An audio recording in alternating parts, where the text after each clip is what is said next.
Namaskar, welcome to the channel GK Ocean. I am Erk Rawat. Let us start. First question, BRICS के NDB का नौवां नया सदस्य किसे बनाया गया है? यानी कि ब्रिक्स के जो एनडीबी होता है इसका फुल फॉर्म होता है नेशनल डेवलपमेंट बैंक। इसका नौवां नया सदस्य किसे बनाया गया है? आपके ऑप्शन है मिस्र, फिलीपींस, ईरान और उज्बेकिस्तान। चलिए, तो इसका आंसर क्या हो जाएगा? इसका आंसर हो जाएगा आपका मिस्र। जी, ब्रिक्स के एनडीबी का नौवां नया सदस्य किसे बनाया गया है? मिस्र को। एनडीबी होता है क्या? न्यू डेवलपमेंट बैंक को एनडीबी को फुल फॉर्म होता है न्यू डेवलपमेंट बैंक। इसका स्थापना 2014 में हुआ रहता है। मुख्यालय संघाई में मिलेगा, चाइना। इसका अध्यक्ष कौन है? मार्कोस ट्राइजो।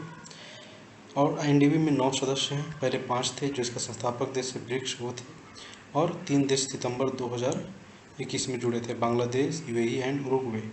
और 9वां देश दिसंबर महीने के 2021 के दिसंबर महीने में जुड़े थे, मिस्र, 9वां सदस्य के रूप में। तो अब एनडीबी में 9 सदस्य देश हो चुके हैं।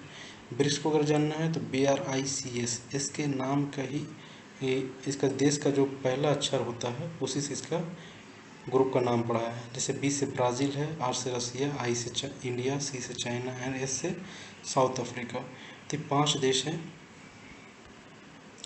जिन्होंने मिलकर ब्रिक्स बनाया है। इसका स्थापना जून 2009 में हुई होती है, और इसकी बैठक भी जून 2009 में ही कहाँ हुआ था? पहला समिट रसिया में।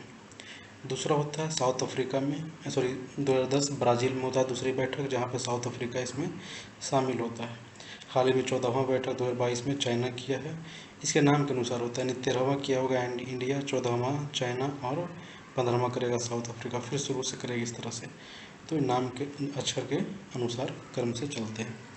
तो ब्रिक्स को जान गए होंगे आप, एनडीबी के जान गए होंगे आप। एनडीबी में 9 सदस्य देश हो चुके हैं। यानी ब्रिक्स देशों का अपना एक बैंक है जिसको न्यू डेवलपमेंट बैंक कहते हैं। चलिए नेक्स्ट क्वेश्चन देखते हैं। किस एयरपोर्ट को राष्ट्रीय ऊर्जा संरक्षण पुरस्कार 2021 दिया गया है?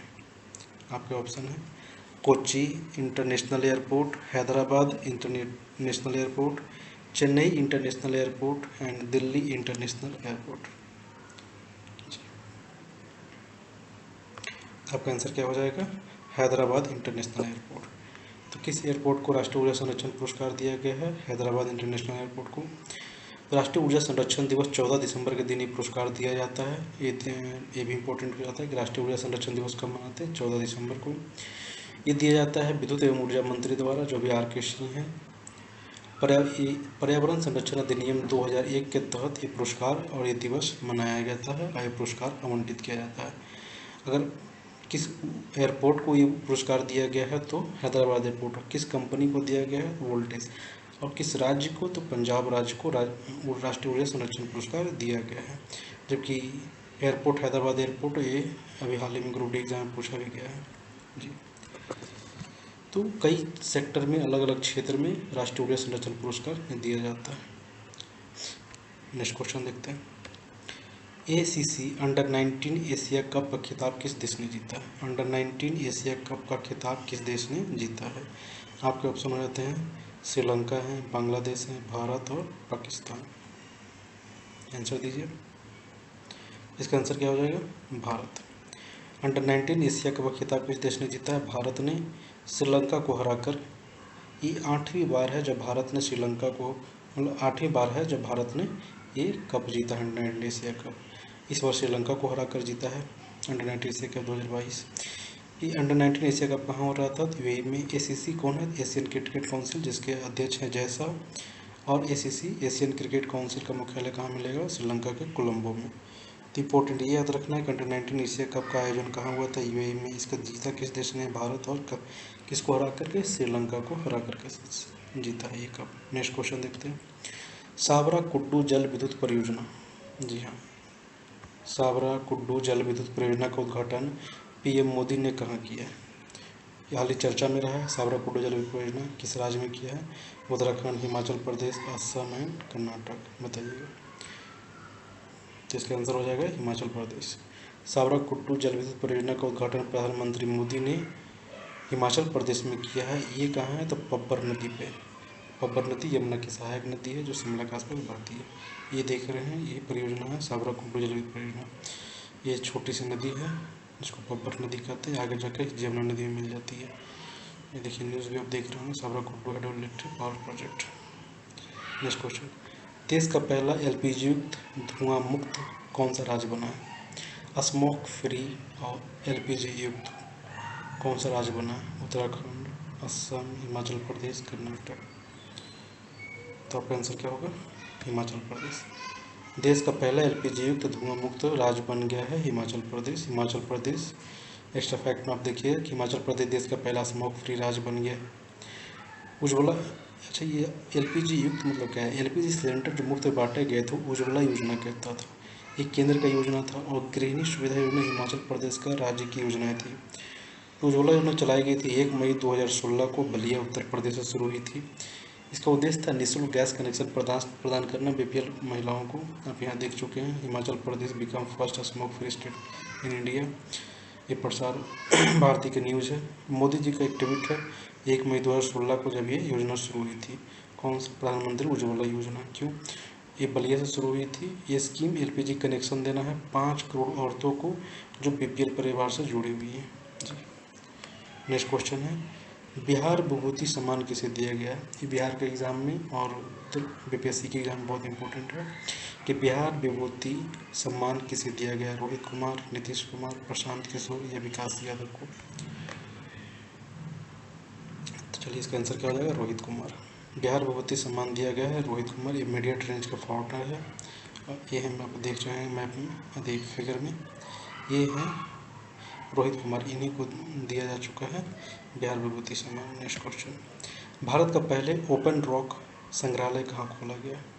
भारत का पहला ओपन रॉक म्यूजियम संग्रहालय कहाँ खोला गया? ऑप्शन नई दिल्ली है, ऑप्शन बी नागपुर, सी हैदराबाद और डी चेन्नई। आंसर आपको हो जाएगा हैदराबाद। तो भारत का पहला ओपन रॉक म्यूजियम कहाँ खोला गया है? हैदराबाद में खोला गया है। ये आप यहाँ पे संस्कृति मंत्रालय जितेंद्र सिंह का ट्वीट देख सकते हैं जी। तो ओपन रॉक संग्रहालय हैदराबाद में खोला। क्या है ओपन रॉक संग्रहालय?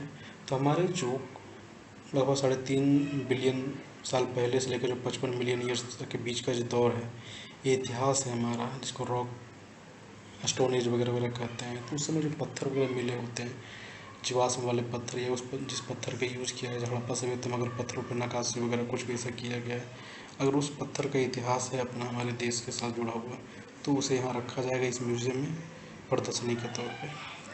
ठीक है। नेक्स्ट क्वेश्चन, प्रवासी भारतीय दिवस कब मनाया जाता है? आपका ऑप्शन है 18 दिसंबर, 9 जनवरी, 9 अगस्त, 12 जनवरी। चलिए देखते हैं, आंसर हो जाएगा 9 जनवरी। प्रवासी भारतीय दिवस मनाया जाता है 9 जनवरी को। एक्स्ट्रा फैक्ट में क्या देखना है? देखते हैं गांधी जी क्यों मनाते हैं प्रवासी भारतीय दिवस। क्योंकि गांधी जी का साउथ अफ्रीका से भारत वापस लौटने के उपलक्ष्य में मनाया जाने लगा है। जब 1913 में गांधी जी साउथ अफ्रीका से वापस आए थे, उसी के उपलक्ष्य में 2003 में पहली बार 9 जनवरी को प्रवासी भारतीय दिवस मनाया जाता है। तो 2003 से 2015 तक इसको प्रत्येक वर्ष मनाया जाता है हर साल, लेकिन 2016 से इसे प्रत्येक 2 वर्ष मनाने का निर्णय लिया गया। तो 2016 में मनाया गया, फिर इस तरह से 2-2 साल पे मनाया जाता है। तो पिछला बार 2021 में 16 भी मनाया गया प्रवासी भारतीय दिवस। कहाँ? नई दिल्ली मनाया गया। और इसकी थीम क्या थी? इंपॉर्टेंट है, पूछिएगा एग्जाम में। आत्मनिर्भर भारत में योगदान इसका थीम रहा था जी। और इसमें चलिए आगे देखते हैं क्वेश्चन। वैसे इसको मनाया जाता है ताकि जो एनआरआई लोग होते हैं या फिर विदेश में रह रहे भारतीय हैं, जो भी हैं भारत से जुड़े, जिसका जुड़ाव है, उसके लिए मनाया जाता है, ताकि उसका भारत के विकास में योगदान कुछ हो सके और उनकी भी वैल्यू हो सके, जो विदेश में रह रहे हैं भारतीय, उनके लिए प्रवासी भारतीय दिवस मनाया जाता है। नेक्स्ट क्वेश्चन, 5वां खेलो इंडिया यूथ गेम्स 2023 का आयोजन कहाँ किया गया? खेलो इंडिया यूथ गेम्स जो हर साल होते हैं, ये कहाँ हुआ है? 2023 वाला मतलब होगा कहाँ पे, किया जाएगा? 2022 वाला तो हो चुका है, हरियाणा में हो चुका है। ऑप्शन देखते हैं आपको, मध्य प्रदेश, असम, महाराष्ट्र, हरियाणा। 2023 वाला कहाँ होगा? तो आपका आंसर हो जाएगा भोपाल, मध्य प्रदेश में। चौथा जो हुआ है हरियाणा में हुआ है जी। तब तक 5 खेल हो चुके हैं। ये शुरू हुआ था 2018 में दिल्ली से। चौथा खेलो इंडिया यूथ गेम में पंचकुला हरियाणा में हुआ है 2022 में। इसमें हरियाणा शीर्ष पर रहा, चैंपियन रहा इस बार। और 2022 में इस बार इसका शुभांकर क्या था, धाकड़ धाकड़ सांड था एक बैल का। पांचवा जो होगा खेलो इंडिया यूथ गेम जो आप देख चुके हैं वाला, ये कहाँ होगा, भोपाल के, मध्य प्रदेश के भोपाल में होगा। पहला जो हुआ था नई दिल्ली में हुआ था जी, दूसरा पुणे में हुआ था, तीसरा गुवाहाटी में हुआ था और चौथा पंचकुला हरियाणा में, पांचवा कहाँ हुआ, मध्य प्रदेश में। तभी तक 5 हुए हैं। पाँचों में आपको याद रखना अच्छी बात है, नहीं तो करंट अफेयर के तौर पर आप ये 2 याद रखेंगे कि चौथा कहाँ हुआ और पाँचवा कहाँ होने वाला है। नेक्स्ट, सार्वजनिक शौचालय की स्थिति सुधारने के लिए राइट टू पी कैंपेन अभियान किस राज्य सरकार द्वारा शुरू किया गया। पेशाब करने का अधिकार के लिए अभियान महिलाओं को द्वारा चलाया गया है। ऑप्शन है गुजरात, महाराष्ट्र, केरला, दिल्ली। चलिए अब आंसर इसका क्या हो जाएगा, तो महाराष्ट्र। तो महाराष्ट्र में राइट टू पी अभियान चलाया गया है सार्वजनिक शौचालय की स्थिति सुधारने के लिए। नेक्स्ट क्वेश्चन, चलिए खत्म होता है आपका यहाँ से करंट अफेयर।